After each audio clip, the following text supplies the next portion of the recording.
This DIY solar panel stand is fairly simple to make and extremely customizable to different needs and spaces and solar panels. And in this video, I'm going to show you how to recreate it. This entire thing is made out of 1-inch electrical conduit, which you can find off the shelf at places like Do It Best, True Value, Home Depot, Lowe's, and pretty much any hardware and home improvement store that has an electrical section. And then the clamps that you see here are made by MakerPipe, and those are made so you can join pieces of EMT conduit together to create all kinds of structures without having to do any welding or use any power tools. And this solar panel stand was shared by JWoww in our community, and this is really cool. Like I said, I love this one because it's fully customizable for different sizes of solar panels and for different spaces. If you want a wide array or if you want just a couple, you can really customize this and make it exactly how you need it for your specific situation. So we'll go ahead and break this down and kind of talk about it. And essentially, if we look at it first, basically the horizontal pipes that we can see pretty much go from one side of the solar panel array to the other. And those are just long pieces of EMT conduit, but you can only find EMT in 10-foot sections. That's the most that you can find. So you're going to have to extend these, and that's where the first connector comes into play.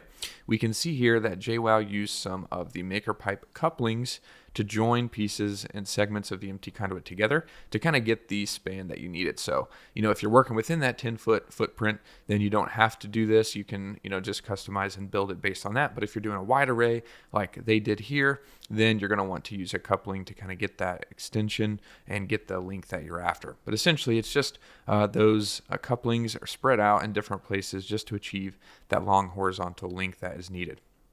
But you'll start there and you can secure those to your solar panels.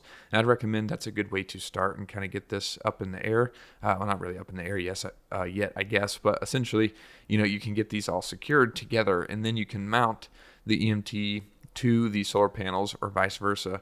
And the way that JWoww did this was using 2-hole straps. And those are just a simple electrical accessory that essentially have a flat tab and then a round piece that snaps onto the conduit and another flat tab. And then essentially you just drill, they already have holes in the tabs. So you just add a bolt or a screw through them into the solar panels. And that's exactly what JWoww did. We can see those all over the place. There's 2 side by side there. We can see some more down there, and just essentially wherever you want to mount the solar panels, you can just use that method, and it's really simple to get the job done. So far we've got these horizontal spans to get the length that we want for the whole array, and we've secured the solar panels to it. The next part is pretty simple, and that's just adding the legs wherever we want. And we usually recommend spacing apart vertical legs, usually 4 to 5 feet, but you can kind of test and figure out for yourself what that width needs to be between those legs. And essentially, the way those are attached is with the MakerPipe T-connector, which is a really common one that joins 2 pieces of conduit together. You just have the piece that runs continuously through the top half, and then this other piece that terminates inside of it. And like I said, these are all friction-based. You don't have to do any welding or anything. They just squeeze around the conduit to secure them in place. And we can also see, if we erase a little bit here, that JWoww used some self-drilling screws through the connections and into the conduit just to make this even more rigid and secure. So that's a good idea and something to keep in mind that you're able to do. But essentially, it's just a T-connector grabbing on there, and then this vertical pole goes down, and then he used a handheld tubing bender to do a 90-degree bend to essentially save some money on connections here in the corners to just bend this and kind of create this U-shaped leg. And we can look at this next leg because we can see the whole thing, where essentially it goes down from the front, 90-degree bend, all the way across, 90-degree bend, and then up there. Now, I can't tell if that's one 10-foot piece of conduit. I would imagine it is, which could be kind of tricky to get both of those bends correct. So you could do something that we recommend, which is just separating this long piece and then using the coupling that we talked about earlier to join those 2 back together and then create the leg that you need. That kind of saves you from having to get both bends perfectly.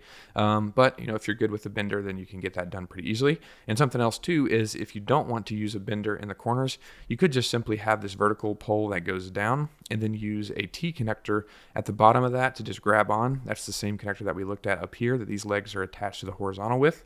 And then you could just add a horizontal piece down here with another T-connector and then a vertical attached with that T-connector there. So you could do that if you don't want to bend. It's just kind of up to you and how you want to make it.